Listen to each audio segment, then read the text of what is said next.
الشيطان الرجيم بسم الله الرحمن الرحيم وإذ قتلتم نفسا فادارأتم فيها والله مخرج ما كنتم تكتمون فقلنا اضربوه ببعضها كذلك يحيي الله الموتى ويريكم آياته لعلكم تعقلون وَإِذْ قَتَلْتُمْ اور جب کہ قتل کر ڈالا تھا تم نے نفساً ایک شخص کو فَادَّارَأْتُمْ پھر تم جھگڑنے لگے فیہا اس میں واللہ مخرجم اللہ رب العزت ظاہر کرنے والا تھا ما کنتم تکتمون جو تم چھپاتے تھے. اور یاد کرو جب اذ لفظ آئے نا تو اس کا ترجمہ یاد کرو اور یاد کرو جب کہ تم نے اپنے ایک مالدار شخص کو قتل کر ڈالا پھر تم ایک دوسرے پر قتل کا الزام لگانے لگے اور اللہ کو وہ قاتل ظاہر کرنا تھا جسے تم چھپا رہے تھے. اللہ سبحانہ وتعالی اس پر قادر ہے. اللہ سبحانہ وتعالی سب کچھ کرنے والا ہے. فَقُلْنَا اضْرِبُوهُ پھر ہم نے کہا اضربوه مارو اس مقتول کو ببعضها اس ذبیحہ کے ایک حصہ سے. ذبیحہ کیا ہے؟ گائے. كذلك اسی طرح یحیی اللہ الموتى زندہ کرتا ہے اللہ مردوں کو ویریکم اور دکھاتا ہے تم کو آیاتی اپنی نشانیاں لعلکم تاکہ تم تعقلون عقل سے کام لو یعنی سمجھو. پھر کیا ہوا؟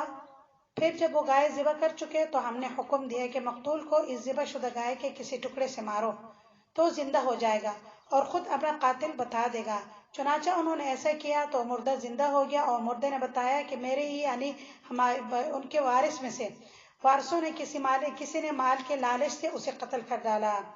یعنی خود اس کے وارثوں نے یعنی ان کے رشتہ داروں نے ہی مال کے لالچ سے اسے قتل کیا تھا. اس واقعے میں ایک سبق یعنی ایک بڑا سبق یہ بھی پوشیدہ تھا کہ اللہ اسی طرح مردے زندہ کر سکتا ہے اور قیامت کے دن سب کو زندہ کرے گا اور وہ تمہیں اپنی قدرت کی نشانیاں دکھاتا ہے کہ تم غور و فکر کرو.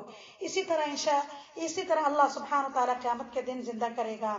تو ان کو ایک اللہ سبحانہ وتعالیٰ کی وحدانیت کا پتہ چل جائے اور ایک معجزہ اللہ تعالیٰ نے ان کو دکھانا تھا اور یہ بھی کہ ان کے دل سے گائے کی محبت نکل جائے خود اپنے ہاتھوں سے گائے کو ذبح کرے.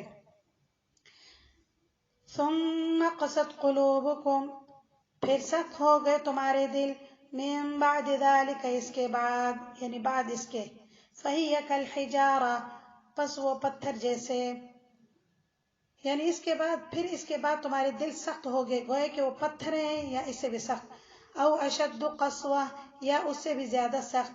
وَإِنَّ مِنَ الْحِجَارَةِ اور پتھروں میں سے تو بعض ایسے بھی ہیں لما يتفجر کے پھوٹتے ہیں منہ الانہار اس سے نہریں منہ الانہار ان سے نہریں. وَإِنَّ مِنْهَا اور ان میں سے بعض لما يشقق وہ بھی ہیں کہ پھٹ جاتے ہیں فیخرج اور نکلتا ہے منہ الماء ان سے پانی. وَإِنَّ مِنْهَا اور ان میں سے تو بعض لما يهبط وہ بھی ہیں يهبط جو گر پڑتے ہیں من خشیت اللہ اللہ کے خوف سے. وَمَا اللَّهُ اور نہیں ہے اللہ بغافل بے خبر عما تعملون اس سے جو تم کرتے ہو. یہ اس آیت میں یہودیوں کے یعنی یہود کے دلوں کے بارے میں یہود کے دلوں کی سختی اور بدبختی. جب انہوں نے خود دیکھا کہ مردہ زندہ ہو گیا چاہیے کیا تھا کہ ان کے دل نرم ہو جاتے اللہ کے خوف سے یہ ڈرتے ان کے دل میں خوف پیدا ہونا چاہیے تھا لیکن ان کے دل اور بھی سخت ہو گئے. تو اللہ نے فرمایا کہ اے بنی اسرائیل مقتول کے اس طرح دوبارہ جی اٹھنے سے دوبارہ زندہ ہونے کے بعد مناسب تھا کہ تمہارے دل اللہ کے احکام کے آگے نرم پڑ جاتے لیکن تمہارے دل پتھر کی طرح بلکہ اس سے بھی زیادہ سخت ہو گئے. اس لیے پتھروں میں تو بعض ایسے ہوتے ہیں کہ ان سے نہریں جاری ہو جاتی ہیں اور بعض سے پانی پھوٹ نکلتا ہے اور بعض خوف الہی سے گر پڑتے ہیں پتھروں میں سے بھی ہے. تو بعض لوگ بھی ایسے ہیں کہ ان کے دل نرم ہو جاتے ہیں اور کیا نام ہے ان میں نہریں جاری ہو جاتے ہیں وہ اللہ کے خوف سے ڈرتے ہیں اللہ کے خوف سے وہ اتنا ڈرتے ہیں کہ گر پڑتے ہیں اللہ کے خوف سے وہ روتے ہیں. لیکن یہ بنی اسرائیل جو ہیں یہ تو بدبخت لوگ ہیں پتھروں سے بھی زیادہ ان کے دل سخت ہیں. تو پتھر کو دیکھو بعض خوف الہی سے گر پڑتے ہیں. آپ نے دیکھے ہوں گے کہ پہاڑوں سے کس طرح پتھر گرتے کون گراتا ہے اللہ سبحانہ تعالیٰ، لیکن تم پتھروں سے بھی زیادہ سخت دل نکلے کہ تم پر کوئی بات اثر ہی نہیں کرتی، اور اللہ تمہارے اعمال سے ہرگز بے خبر نہیں، جو تم کرتے ہو نا اللہ سبحانہ تعالیٰ سب کچھ جاننے والا ہے۔ افتطمعون، کیا تم توقع رکھتے ہو، اس آیت کے بعد کیا ہے، دیکھنے کتنے بدبخت لوگ ہیں، کیسے لوگ ہیں۔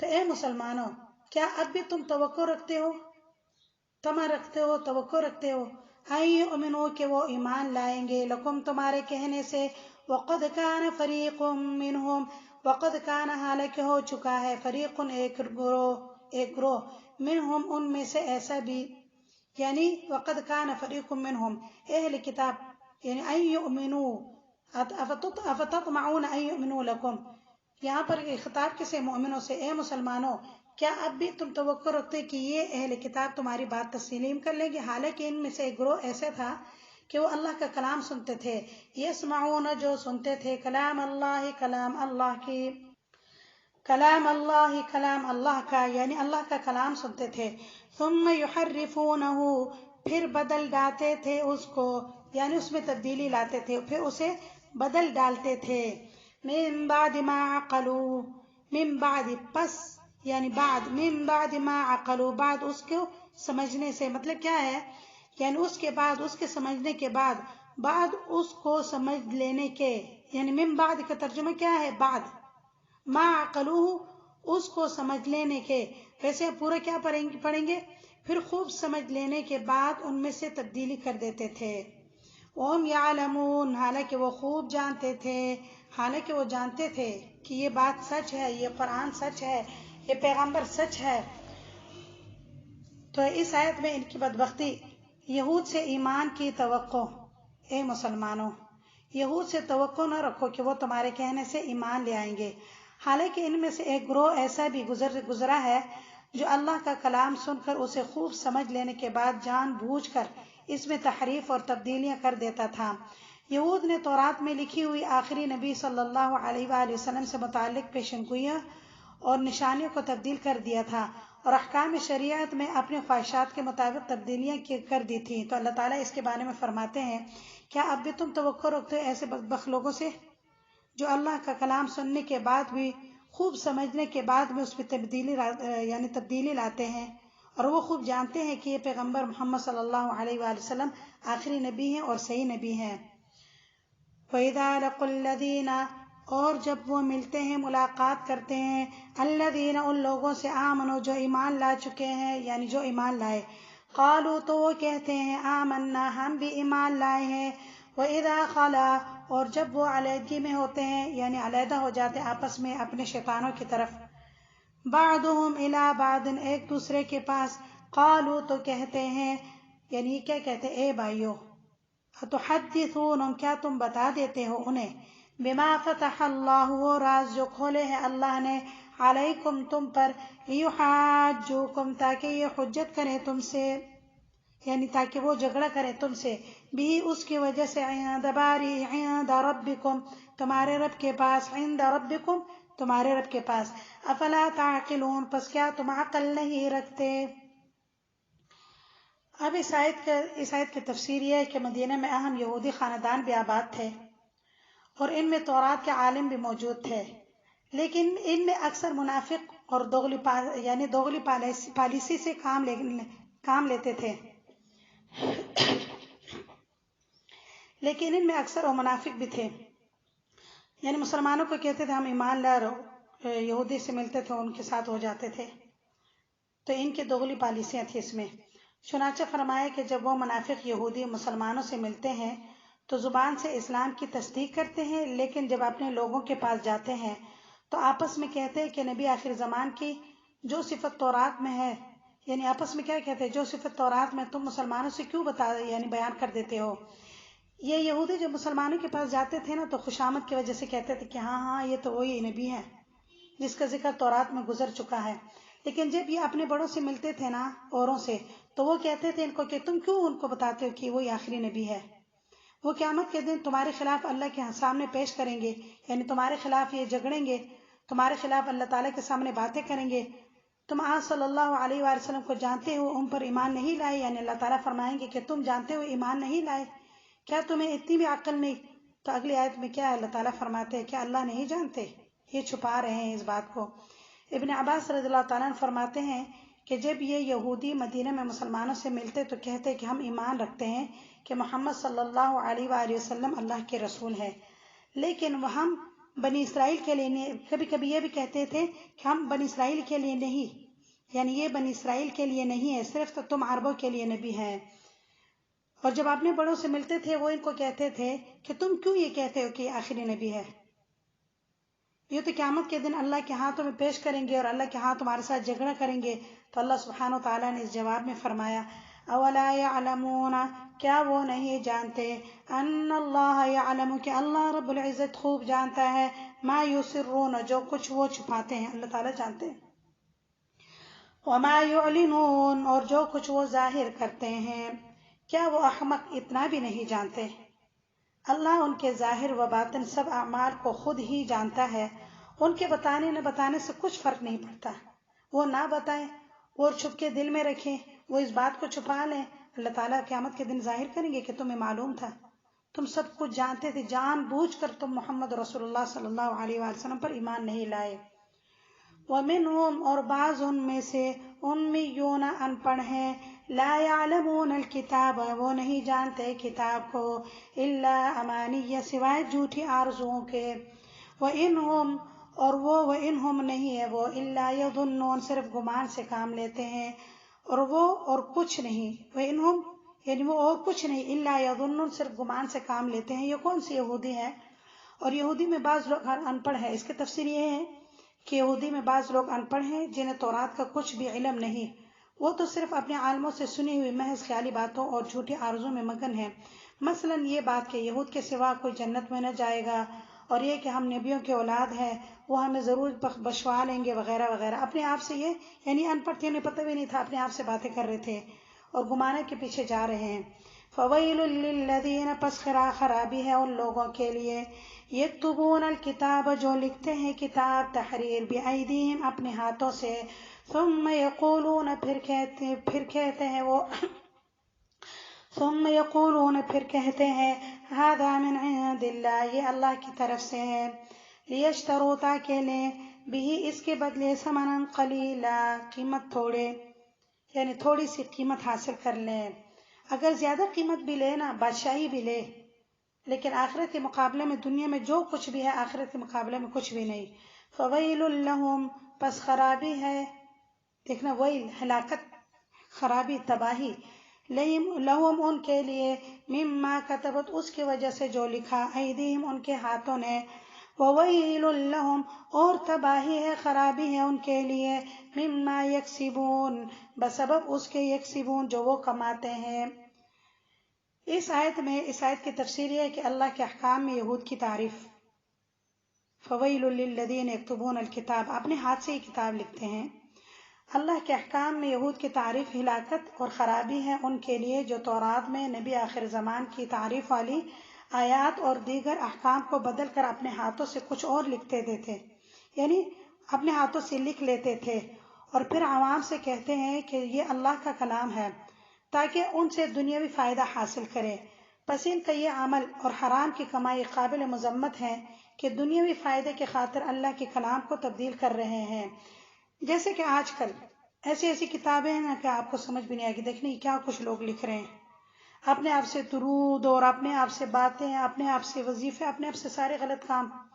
اور اسی طرح جو لوگ تعویذیں بناتے ہیں، کہاں ہے تعویذیں بناتے ہیں، بعض لوگ اس میں یہ لائنیں وغیرہ لگاتے ہیں اور پھر کیا کہتے ہیں اس میں یہ اور وہ ہے، اپنے آپ سے لوگوں کو گمراہ کرنے کے لیے، اور کس کی خاطر؟ دنیا کی خاطر۔ دیکھ لیں جتنے بھی لوگ تعویذیں لوگوں کے لیے بنا رہے ہیں نا، دنیا کی خاطر، تاکہ اس کی وجہ سے پیسہ کمائے۔ کتنا پیسہ کمائیں گے؟ یہ پیسے ان کے لیے کیا فائدہ ہوگا؟ کچھ فائدہ نہیں ہے۔ اب بھی لوگ حق بات نہیں کرتے، کس کے لیے؟ صرف دنیا کے لیے، دنیا کے حاصل کرنے کے لیے۔ اب بھی اتنے لوگ ہیں، اب بھی جنہوں نے قرآن و حدیث کی سچی بات، حق بات جو چھپا رکھی ہے، لوگوں کو گمراہ کرنے کے لیے لوگ کیا کچھ نہیں کر رہے ہیں۔ بعض لوگ پیسہ کمانے کے لیے، دنیا کمانے کے لیے کیا کچھ نہیں کر رہے ہیں۔ کیا ان کو پتہ نہیں ہے کہ میں قرآن پاک کی آیت لکھ کر لوگوں کو دے دوں، عورتوں کو میں قرآن کی آیت لکھ کے دے دوں، ٹھیک ہے، تو وہ گلے میں لٹکا لیں تو اس سے کیا فائدہ ہوگا؟ اس نے باتھ روم نہیں جانا، اس پر یعنی غسل واجب نہیں ہوگا۔ یہ قرآن کی عزت ہے کہ بے عزتی؟ پھر اکثر لوگ کہتے ہیں کہ قرآن میں ہے کہ قرآن شفا ہے، تو قرآن میں یہ بھی ہے کہ شہد شفا ہے، پھر ٹھیک ہے شہد کو بھی ایک بوتل میں ڈال لو، گلے میں لٹکا لو۔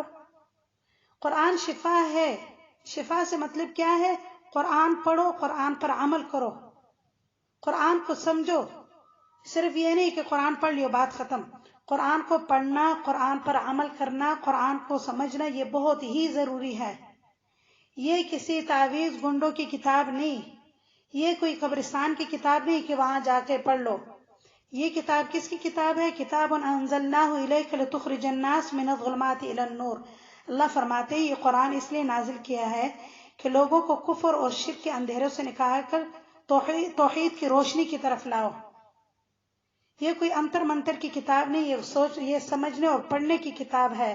اللہ فرماتے ہیں ان لوگوں کے لیے ہلاکت ہے، تباہی ہے، بربادی ہے جو اپنے ہاتھ سے لکھ کر پھر کہتے ہیں کہ یہ اللہ کی طرف سے ہے۔ وقالوا، اور وہ کہتے ہیں، لن تمسنا النار، ہرگز نہ چھوئے گی ہمیں آگ، الا ایاما معدودہ، مگر چند روز گنتی کی، یعنی چند روز گنتی کے، ہم کو گنتی کے چند ایام کے سوا ہرگز آگ نہ چھوئے گی، آگ ہمارے قریب بھی نہیں جائے گی۔ قل کہہ دیجئے نبی صلی اللہ علیہ وآلہ وسلم، اتخذتم، کیا لے لیا ہے تم نے، عند اللہ، اللہ کے ہاں، ان سے پوچھے کہہ دیجئے کہ اللہ سے تم نے کیا لیا ہے، عند اللہ، اللہ کے ہاں، عہدن، کوئی عہد لیا ہے، فلن یخلف اللہ، کہ ہرگز خلاف نہیں کرے گا اللہ سبحانہ وتعالی عہدہ، اپنے اس عہد کے۔ ام تقولون، یا تم کہتے ہو، علی اللہ، اللہ کے بارے میں، ما، وہ باتیں، لا تعلمون، جو تم نہیں جانتے۔ اس کی تفسیر یہ کہ وہ یہودی جو کہتے ہیں کہ ہم اللہ کے بیٹے ہیں، ان کے بارے میں کہ ہم اللہ کے بیٹے ہیں اور اس کے پیارے ہیں، اس لیے ہمیں آگ ہرگز نہ چھوئے گی۔ مطلب کیا ہے کہ ہم اللہ کے بیٹے اور اس کے پیارے ہیں۔ یہ بعض یہودی کہتے ہیں کہ عزیر اللہ تعالیٰ کا بیٹا ہے، عیسائی کہتے ہیں کہ عیسیٰ علیہ السلام اللہ تعالیٰ کا بیٹا ہے، وقالت الیہود عزیر ابن اللہ وقالت النصارى المسیح ابن اللہ۔ اس کا مطلب یہ ہے کہ یہودی جو کہتے ہیں کہ ہم اللہ کے بیٹے ہیں، مطلب یہ ہے کہ ہم پیغمبروں کے بیٹے ہیں، یعقوب علیہ السلام کے اولاد میں سے ہیں اور اس کے پیارے ہیں، اس لیے ہمیں آگ ہرگز نہ چھوئے گی۔ مطلب یہ ہے جس طرح بیٹا اپنے باپ کو عزیز ہوتا ہے نا، اس طرح ہم بھی اللہ کو عزیز ہے، اور اگر چھوئے گی بھی، یعنی چھوئے گی بھی تو صرف گنتی کے چند دن، 7 یا 40 دن، یا وہ 40 دن جو موسیٰ علیہ السلام گئے تھے اور ہم نے نافرمانی کی تھی، وہ ان سے کہہ دیجیے، یعنی ان سے کہہ دیجئے، کیا تم نے اللہ سے اس کے متعلق کوئی اقرار لیا ہے جس کے خلاف وہ نہیں کرے گا اور تمہیں برے اعمال کی سزا نہیں دے گا، یا اللہ پر تم بہتان لگاتے اور جھوٹ بولتے ہو جس کی تمہارے پاس کوئی دلیل نہیں ہے؟ تمہارے پاس کیا دلیل ہے؟ کوئی دلیل نہیں ہے۔ بلا، ہاں، من کسب، جس نے کیا، سیئتن، کوئی گناہ، وَأَحَاطَتْ، اور گھیر لیا، بھی اسے، خطیئت، اس کے گناہ نے، فَأُولَئِكَ، پس وہی ہے، اصحاب النار، اہل دوزخ، یعنی یہی لوگ دوزخی ہیں، جہنمی ہیں، ہم فیہا خالدون، کہ وہ اس میں ہمیشہ ہمیشہ رہیں گے۔ ہاں، اصل قانون الہی یہ ہے کہ جس کسی نے گناہ کیا اور گناہ سے توبہ نہ کی، بلکہ اس کے گناہ اس پر اس طرح چھا گئے ہیں کہ پھر کوئی نیکی ہی نہیں کر سکے گا۔ تو کبھی کبھی گناہ اتنے چھا جاتے ہیں کہ وہ شخص نیکی نہیں کر سکتا، جیسے پہلے گزر کے ختم اللہ علی قلوبہم، اللہ تعالیٰ نے ان کے دلوں پر مہر جباریت لگا دی۔ کیوں؟ جب انسان گناہ کرے کرے کرے ان کے دل کیا ہو جاتے ہیں؟ کالے ہو جاتے ہیں، تو پھر وہ نیکی نہیں کر سکتے، اسی حالت میں مر جائے تو ایسے ہی لوگ اہل دوزخ ہیں جو اس میں ہمیشہ رہیں گے۔ بلا من کسب سیئات، اس کا مطلب کیا ہے؟ ہاں، جو شخص برائی کرے، گناہ کرے اور اتنے گناہ کرے، وَحَاطَتْ بِهِ خَطِیئَتُهُ، گھیر لے اسے اس کے گناہ نے، اتنے گناہ کرے کہ وہ گناہوں میں بالکل گناہ ہی گناہ ہو، اس میں بالکل ڈوب جائے، اس میں بالکل ختم ہو جائے، تو یہ لوگ کیا ہیں؟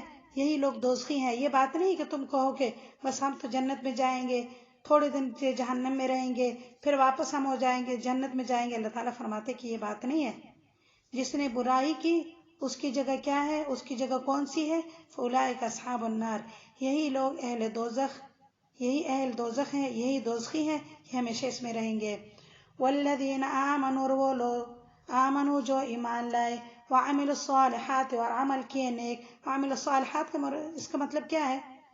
رسول اللہ صلی اللہ علیہ وآلہ وسلم کے طریقوں سے زندگی گزارے، اسے کہا جاتا ہے عمل الصالحات۔ اولئک اصحاب الجنہ، یہی لوگ اہل جنت ہیں، ہم فیہا خالدون، وہ ہمیشہ اس میں رہیں گے، جنت میں رہیں گے۔ یہ نہ ہو کہ نماز نہیں پڑھتے، روزہ نہیں رکھتے، کفر و شرک و بدعت میں ہے اور پھر کہیں گے کہ ہم جنت والے ہیں، پردہ نہیں کرتے پھر کہتے ہیں ہم جنت والے ہیں۔ وعمل الصالحات، ایمان تو لائے، سب لائے، لیکن وعمل الصالحات کس قسم میں ہے؟ وعمل الصالحات یعنی رسول اللہ صلی اللہ علیہ وآلہ وسلم کے طریقوں پر زندگی گزارنا، اسے عمل الصالحات کہا جاتا ہے۔ یہی لوگ جنتی ہیں، اور جو لوگ ایمان لا کر نیک اعمال کرتے ہیں، یعنی نبی کریم صلی اللہ علیہ وآلہ وسلم کے طریقے پر زندگی گزارتے ہیں، وہی جنتی ہیں، وہی اس میں ہمیشہ رہیں گے۔